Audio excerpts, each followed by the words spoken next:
Hi everyone, here are my thoughts from Module 2.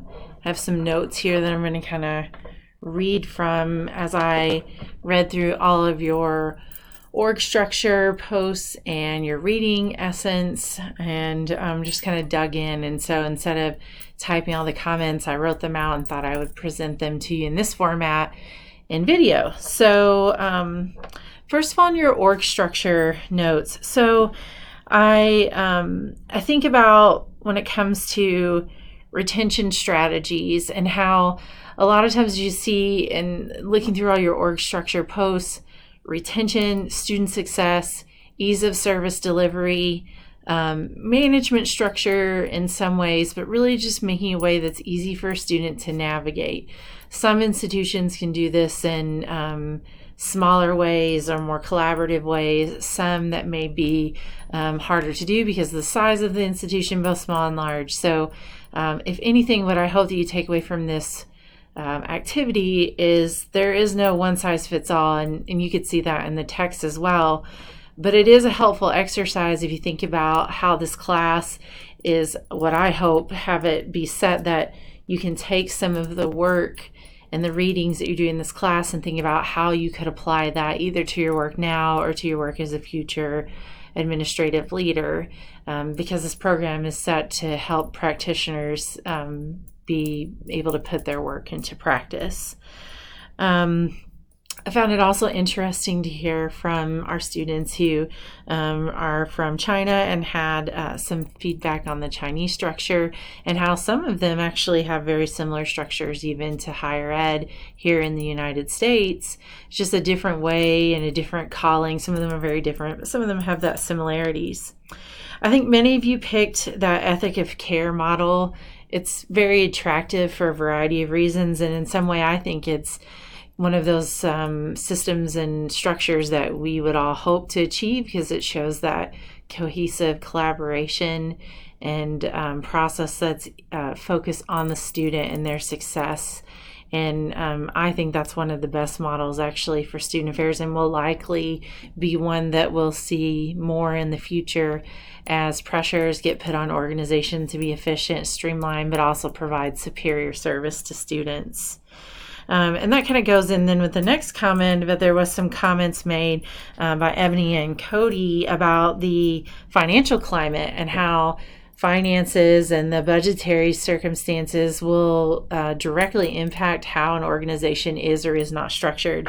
And I could be thinking about, if the org structure says that, or if their institutional mission says that students are first, but yet there's not a lot of money out of that central budget going to those students serving services, where's the disconnect and how can that be either remedied or are you not walking the talk that you put out there? So, and I think too that you'll start to see this more as a leader, future leader, when we're talking about right sizing or cuts or streamlining your organization and the organization higher ed. And some of this you may have talked about in your class focused on budget and financing and thinking about how many staff do you need. And as a leader, you need to be able to say, these are the reasons why I need this number of staff because they provide these direct services to student. And here is the evidence that supports that. So I think that's really important to think about as you're presenting a structure, what's the justification behind that and thinking back on this activity. I also like Marjean's It's Complicated Facebook status, which is true. That division at UW-Madison is actually undergoing even more changes as they have a vice chancellor for student affairs now and haven't had that model in the past. And then I know speaking with Lori, she's adding different departments, or they're being added into her portfolio even just recently as the end of the summer. So you'll continue to see that evolution. And I think in particular for those of you familiar with the UW system, some of the org structures that are present within the UW system are different than those that might be found at other large state schools or state systems or institutions. I mean, they're different from the two that I went to, U of A, University of Arkansas, and Oklahoma State. because of the way that segregated fees and fee structures are set up and how services are paid for, and all that tying back to how the legislator approves and sets up that legislative law and policy and state policy. So it is a good example, even sometimes when you're thinking about org structures, state to state and system to system, how that might be different. Overall, I think everyone did a really good job. You really dug in, and I'm really seeing that theme across all of your posts, and I appreciate that, because the deeper dive you take into the content, the more broad and fulfilling experience you will have as learners in our class together. So you're kind of that destiny in that flip class. You're the destiny maker of our discussions. And know that I'm also in the background kind of reading through and thinking about what I'd like to present in these overviews. I want to leave you with this example. This is actually an activity that's similar to one that I did when I was in graduate school, except for our discussion was about athletics and where should athletics be, because at the time, in the time period I was in graduate school, that was a really hot topic of should athletics report directly to the president? Should it report to the vice president for student affairs? Should it report in enrollment management? And it actually bounces around in a lot of places. But that activity, when we had to do that and justify that, really carried forward with me. And I still use that learning and that kind of application of content and information and theory to the work that I do today as the vice president here at Edgewood College. And in fact, as we look at what's happening for the future and how we best serve students, these organization structures and the justifications why are used all the time. So I hope that you can take this and think about, when you're that future leader, or maybe you are in that role now, how do you justify what should go where? And instead of saying, well, this is how it's always been for me, or this is how it was there, you can have some evidence and some research behind that to apply to your decisions. So great job on that. I really enjoyed that, and I found it helpful even to my practice, so thank you. As for your essence discussions, great job. I'm really liking and enjoying seeing what you take out as essence, and I'm going to read through what some of you highlighted, whether it be one-word statements or sentences or short blurbs. So some of the things you all said were the essence. People, and thinking about without students, there is no higher ed. I think Cody said that, and I couldn't agree more. In the convocation speech that I gave this year to our intern class, I encourage the students to remember that without them, we do not have jobs. I think that's really important for students and staff and faculty to remember. Here's some other essence comments. Individual interaction and development.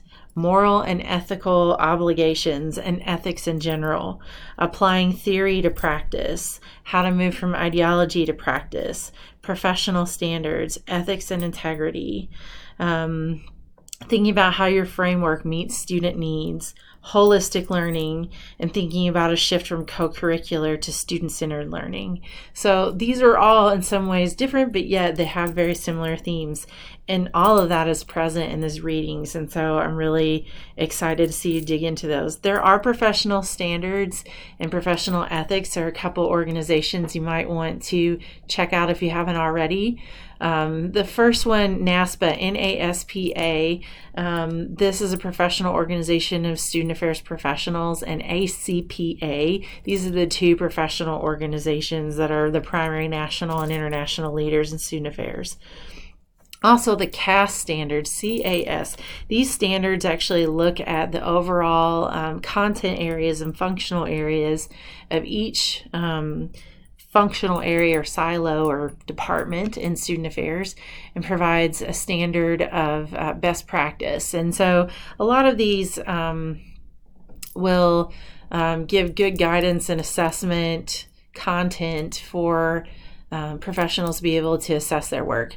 I will put some links in the resources tab for you all to check out if you wanted to check out these professional organizations.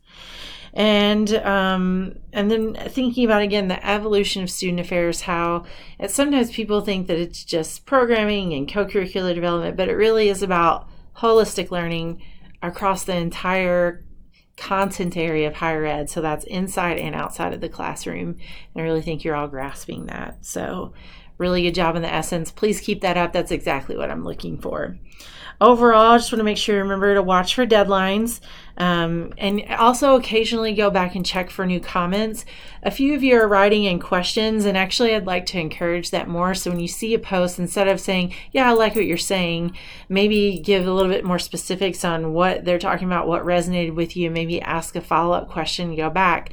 And so if you can go back and check on your posts periodically, that keeps our discussion going. Think about how you would do that in class, a presentation, and how you might balance it back out, or like, oh, I didn't consider that, or yeah, that's a good suggestion, and here's what I thought of that, or here's the answer to that follow-up question. So there are a few of you doing that. Please keep that up and take a look and make sure you're spreading out those content comments. And then I'm going to do all the grading for the theory presentations at the conclusion of this module when all of them are up. So make sure you're viewing each one of those presentations and then putting your comments out there as directed in the syllabus. Again, I just want to say I'm so sorry about the reflection confusion. I'm trying to make sure that this class is responsive both to the feedback that I got last semester or last year when I taught this class, and even the feedback they're giving me in real time. So again, sorry about the confusion I caused. For those of you that did put a reflection in, I did read those, and I really appreciate that. And again, that reflection is a space for you to think about how you're going to apply this in your work now or in the future, as well as give me an indication about where you're at and how you're enjoying this content, because as a former student in this program, I want to make sure that you enjoy this content and have the opportunity to give that feedback if you are or are not. So for now, that's it for Module 2. All the grading is in, and then I'm looking forward to seeing your work this week on Module 3. Have a great week. Welcome back to a short week if you had yesterday off, and if you have any other questions, please feel free to let me know. Thanks. Have a good day.